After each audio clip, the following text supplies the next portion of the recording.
Hey, Alana from Ilana Integrative Health. So here is a meal that I picked up from the Publix supermarket the other day. Looks relatively healthy, right?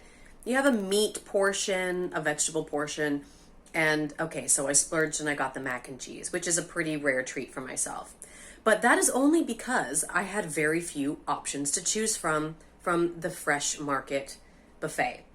The only vegetable on the list were carrots. No broccoli, nothing else. Everything else were various forms of potatoes, breads, and fried foods. So I went with the best option of the carrots, the meat, and okay, my special treat, mac and cheese.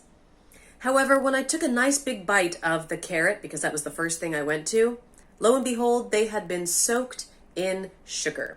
And you could tell immediately.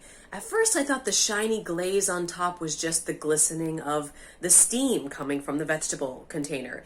No, it was glistening because it had been soaked in some kind of syrup, probably for at least 24 hours. And this, my friends, is why people in America are struggling so hard with sugar. You think that you're making the right choice by choosing the vegetable, when in fact, this vegetable has probably no nutritional value in it anymore now that it's been overrun with the sugar syrup. This is not okay. I went into this meal thinking that I was making the best choice possible, and anyone else out there might be doing the same thing, thinking that they're making the right choice, when in fact, unsuspectingly, you are being hooked in the sugar addictive cycle.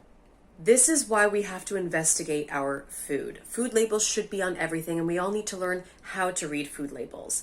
I think it's very unfair that Publix would serve something like this when there are people out there like myself, pre-diabetics, diabetics, who are trying to watch their sugar intake, who could have a pretty serious reaction, like myself and someone else with some kind of chronic illness, unsuspectingly consuming foods that are very harmful for their health.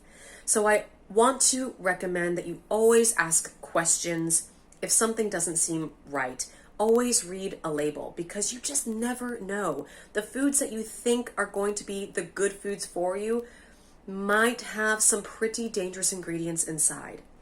So always be mindful and do your own personal investigation, because you, in the end, are the one that is in control of your own health. So please take care and keep that in mind. See you next time.